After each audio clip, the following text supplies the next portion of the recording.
பிரியமான தேவனுடைய பிள்ளைகளே, கீ ஆஃப் ஹெவன் சேனலுக்கு உங்களை அன்புடன் வரவேற்கிறேன். புனிதர்கள் வரலாறு பார்க்கலாம் வாங்க. இன்றைய புனிதர் செப்டம்பர் மாதம் தேதி 21. புனித மத்தேயு, திருத்தூதர் மற்றும் நற்செய்தியாளர். இவரை ஏற்கும் சபை கத்தோலிக்க திருச்சபை, கிழக்கு மரபு வழி திருச்சபை, ஆங்கிலிக்கன் திருச்சபை, லூத்தரினியம். இவருடைய முக்கிய திருத்தலங்கள் சலேர்னோ, இத்தாலி. இவருடைய நினைவு திருவிழா செப்டம்பர் 21ஆம் தேதி மேலை திருச்சபை கொண்டாடுகிறது. நவம்பர் 16ஆம் தேதி கீழே திருச்சபை கொண்டாடுகிறது. இவருக்கு சித்தரிக்கப்படும் வகைகள் தேவதூதர் புத்தகம். திருத்தூதர் புனித மத்தேயு இயேசு கிறிஸ்துவின் 12 திருத்தூதர்களுள் ஒருவர் ஆவார். மேலும் இயேசுவின் வாழ்வை எடுத்துரைக்கும் நூல்களை எழுதிய 4 நற்செய்தியாளர்களுள் இவரும் ஒருவர். இவருக்கு என்ன அடையாளம் சொல்லலாம் என்றால், இயேசு கிறிஸ்துவை தொடக்க முதலை பின்பற்றிய சீடர்களுள் மத்தேயுவும் ஒருவர். அது மத்தேயு அதிகாரம் 9 இறைவசனம் 9 குறிப்பிடப்பட்டுள்ளது.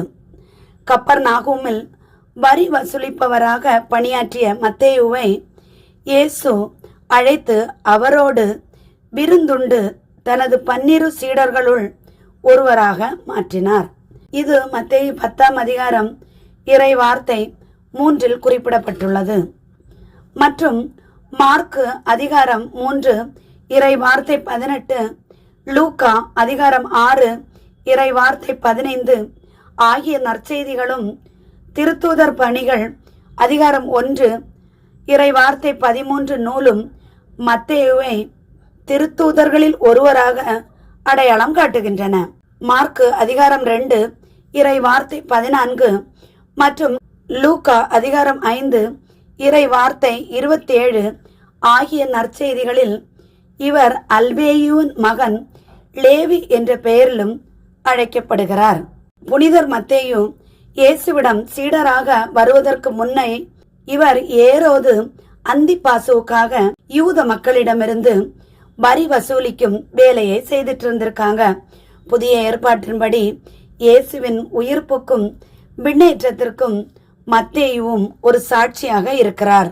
இவருடைய ஆரம்ப நாட்களை பார்த்தோம் என்றால், அல்பேயுவின் மகனான லேவி என குறிப்பிடுகிற மத்தேயு என்ற இவர் ரோம ஆளுகையில் இருந்த யூதேயாவின் கலிலேயா பகுதியில பிறந்திருக்காங்க.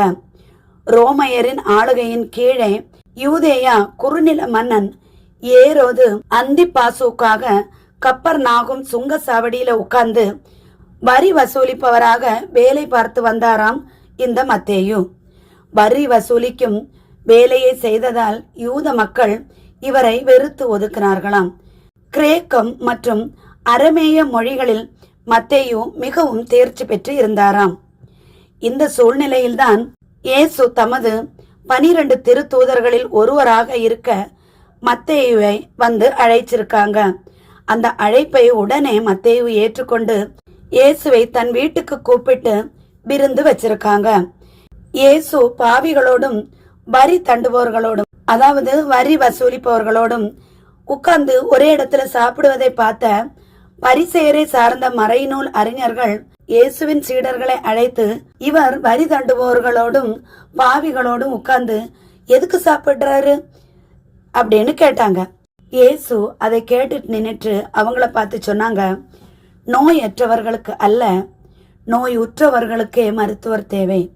நேர்மையாளர்களை அல்ல, பாவிகளையே அழைக்க வந்தேன் என்றார். இது மார்க்கு 2ஆம் அதிகாரம் இறை வார்த்தைகள் 16 17 சொல்லப்படுகிறது. மத்தேயு எப்படி பணி செய்தார் என்பதை நாம் பார்க்கலாம் வாங்க. புதிய ஏற்பாட்டில் மத்தேயுவின் பெயரை குறிப்பிடும் போது சில இடங்களில் திருத்தூதர் தோமாவோடு சேர்த்தும் கூறுகிறது.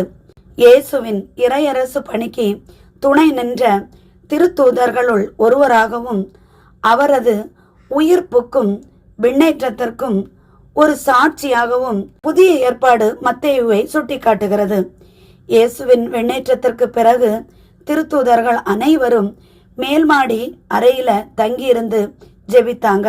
பெந்தேகோஸ்து நாளில் தூய ஆவியின் வருகைக்கு பின்பு அவர்கள் அனைவரும் இயேசுவே வாக்களிக்கப்பட்ட மெசியா என்று எருசலேம் மக்களுக்கு பறைசாற்றினாங்க.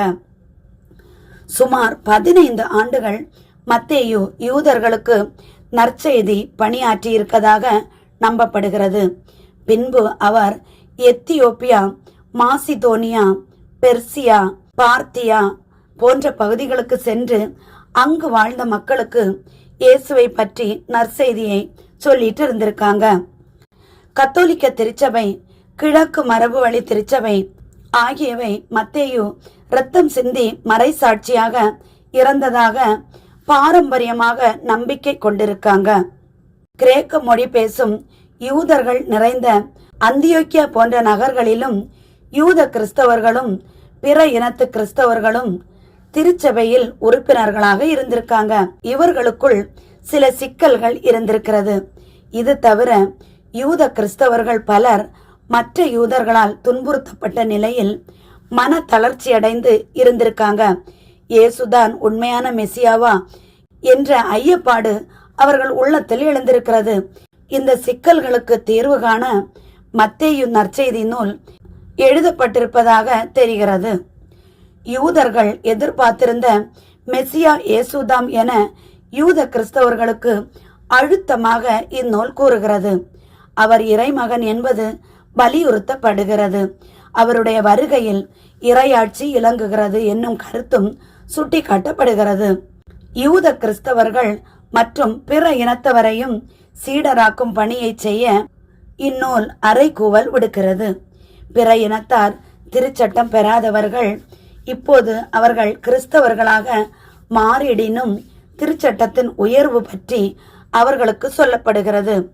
கிறிஸ்து திருச்சட்டத்தின் நிறைவு எனவும் வலியுறுத்தப்படுகிறது. ஆனால் அதே நேரத்தில் மத்தேயு இறையாட்சியின் நெறிகள் யூத சமய நெறிகளை விட மேலானவை என கூறி கிறிஸ்தவ மதிப்பீடுகளை தொகுத்து புதிய சட்ட நூலாக திருச்சபைக்கு வழங்குகிறார். யாவரும் இப்புதிய சட்ட தொகுப்பை கண்டுபிடிக்க அறைகூவல் விடுக்கிறார். இந்த வார்த்தைகள் மத்தேயு அதிகாரம் 28 இறை வார்த்தை 20 குறிப்பிடப்பட்டுள்ளது. இதற்கு இயேசுவின் வாழ்க்கை நிகழ்வுகள், முக்கியமாக அவரின் கலிலேய பணிகள் எவ்வாறு அடிப்படையாக அமைகின்றன எனவும் இந்நூல் சுட்டிக்காட்டுகிறது. இந்த நூலில் கிறிஸ்தியல் திருச்சபையில் நிறைவு கால இயல் ஆகியவற்றிற்கான அடிப்படைகள் பிணைந்து கிடக்கின்றன. இயேசு கிறிஸ்து நிறுவிய இறையாட்சி பற்றிய நற்செய்தியை திருத்தூதர் மத்தேயு முதலில் எழுதினார் என்றும் அதனை அரமேய மொழியில் எழுதினார் என்றும் திருச்சபை மரபு கருதுகிறது. எனினும் இன்று நம்மிடையே இருக்கும் கிரேக்க மத்தேயு நற்செய்தி நூல் ஒரு மொழிபெயர்ப்பு நூலாக தோன்றவில்லை.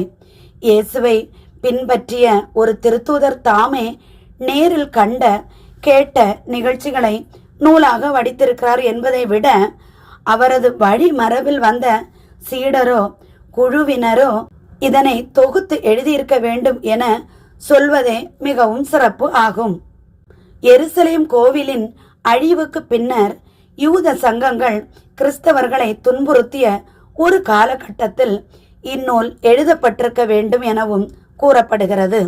இயேசுவின் சீடர்கள் யூத தொழுகை கூடங்களை விட்டுவிட்டு திருச்சபையாக கூடி வர தொடங்கிவிட்ட அந்த காலகட்டத்தில் இந்நூல் தோன்றியிருக்கிறது. அத்தகைய தொடக்க கால திருச்சபைகளுக்குள்ளும் அறம், மன்னிப்பு, நல்லுறவு ஆகியவை இன்றியமையாதவை என கற்பிக்க வேண்டிய சூழல் காணப்படுவதையும் இதை படிப்பவர் உணர்ந்து கொள்ளலாம். இவ்வாறு புனித மத்தேயு இந்த நற்செய்தியின் வாயிலாக நம்முள் இன்றும் வாழ்ந்து கொண்டு இருக்கிறார். இவருடைய திருப்பண்டங்கள் இத்தாலியின் சலெர்னோ கதீட்ரலில் பாதுகாக்கப்படுகின்றன என கூறப்படுகிறது. மேலும் மற்ற நற்செய்தியாளர்களை போன்றே கிறிஸ்தவ கலையில் திருவெளிப்பாட்டில் குறிப்பிடப்படும் 4 உயிர்களில் ஒன்றான சிறகுள்ள மனிதரோடு சித்தரிக்கப்படுகிறாராம்.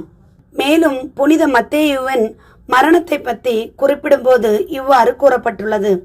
பாரம்பரியத்தின்படி புனித மத்தேயு பலிபீடத்தில் மாஸ் கொண்டாடி கொண்டிருக்கும் போது எத்தியோப்பியா அரசனின் உத்தரவின் பேரில் கொல்லப்பட்டிருக்காங்க. அந்த எத்தியோப்பியா ராஜா தனது சொந்த மருமகள் மீது ஆசைப்பட்டாங்களாம். அவள் ஒரு பெண் கன்னியாஸ்திரியாம். ஆதலால் மத்தேயு எத்தியோப்பியா அரசனிடம் அவள் கிறிஸ்துவின் மணமகள் என சொல்லி கண்டித்தாராம். இதனால் கோபமடைந்த எத்தியோப்பியா ராஜா புனித மத்தேயு பலிபீடத்தில் மாஸ் கொண்டாடி கொண்டிருக்கும் நேரத்தில் சிப்பாய்களை அனுப்பி அவரை கொல்ல திட்டமிட்டாராம். அப்படியே அந்த சிப்பாய்கள் புனித மத்தேயுவை வெட்டி கொலை செய்தார்களாம். பிரியமான தேவனுடைய பிள்ளைகளே, இன்றைய புனிதர்கள் வரலாற்றில் நாம் இன்று புனித மத்தேயு அவர்களுடைய வரலாற்றை பார்த்தோம். இயேசுவோடு வாழ்ந்த, இயேசுவோடு நடந்த ஒரு மனிதர். அவருடைய புனித தன்மையை நாம் பார்க்கும்போது எவ்வளவு அழகாக எடுத்து காட்டப்பட்டுள்ளது என்பதை நாம் காண முடிகிறது. 4 நற்செய்தி நூல்களிலும் அவரை பற்றி மிகவும் அழகாக குறிப்பிடப்பட்டுள்ளது. அவர் ரோம அரசனுக்கு வரி வசூலிக்கும் வேலையை செய்த ஒரே காரணத்தினால் யூதர்களால் வெறுக்கப்பட்டு ஒதுக்கப்பட்டிருக்கிறார். அந்த வெறுக்கப்பட்டு ஒதுக்கப்பட்ட மனிதனையே ஆண்டவராகிய இயேசு தேடி சென்று என்னை பின்பற்றி வா என கூறி அழைத்து சென்றார். அவரோடு விருந்துண்டார். இந்த உண்மை நிகழ்ச்சியை பார்க்கும்போது நாம் எம்மாத்திரம் பிரியமானவர்களே, நாமும் யாரால் வெறுக்கப்பட்டு ஒதுக்கப்பட்டு இருந்தாலும் நம் ஆண்டவராகிய இயேசுவுக்கு நாம் பிள்ளைகள்தான். ஆதலால் நாம் இயேசுவிடம் மன்றாடுவோம். ஆண்டவர் நம்மை பிள்ளையாக ஏற்றுக்கொண்டு வழி நடத்தி ஆசீர்வதித்து காப்பார். ஆண்டவர் நம் அனைவரையும் என்றென்றும் ஆசீர்வதித்து ரட்சித்து வழிநடத்தி காப்பாராக. ஆமேன். என்றும் அன்புடன் லைலா ஜேசுபாலன்.